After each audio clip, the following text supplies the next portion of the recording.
Hello, I am Dr. Eric Ducat from the Department of Psychiatry at Kaiser Permanente, South San Francisco. Today I want to talk to you about how to take care of yourself mentally during these challenging times. With so many things unknown and rapidly changing, you may feel overwhelmed, sad, or nervous. You may feel isolated and lonely. These are all acceptable reactions to the situation. There is no shame acknowledging this. I am hopeful that the following pieces of advice I will share will help you achieve better mental health. My first tip is to stop where you are and identify what you are feeling.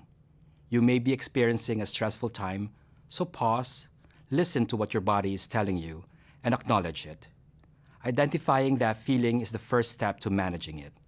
So take a step back and breathe. Second, take a break from the news. While keeping yourself informed can be comforting, too much information can also be overwhelming.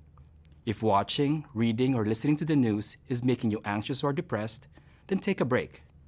I would rather that you seek information that will allow you to take practical steps in preparing and protecting yourself and your loved ones. This goes for social media as well. Refrain from looking at what everybody else is doing. Though it is great to be inspired by other people's achievements, it is also important to recognize when this is becoming unhealthy behavior. Make time to take care of your physical self. Keep active and exercise regularly. Get lots of good sleep by being consistent and adhering to a sleep schedule, even on weekends. Make sure your bedroom is quiet, dark, and relaxing. Avoid using electronic devices at bedtime such as mobile phones, computers, and television. Also, try not to drink anything that contains caffeine or alcohol before bedtime, and stay away from large meals before you go to sleep. If you have issues like sleep apnea, make sure to use your CPAP machine consistently. For any other issues, please do not hesitate to reach out to your primary care doctor. My fourth bit of advice is to stay connected.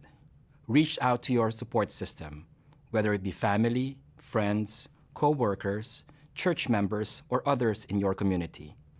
Tell them how you are doing and ask them about how they are feeling as well. We are all naturally social beings, and we need the support of each other. Lastly, seek help if you are feeling overwhelmed or unsafe. If the distress is already affecting the activities of your daily life, talk to a professional.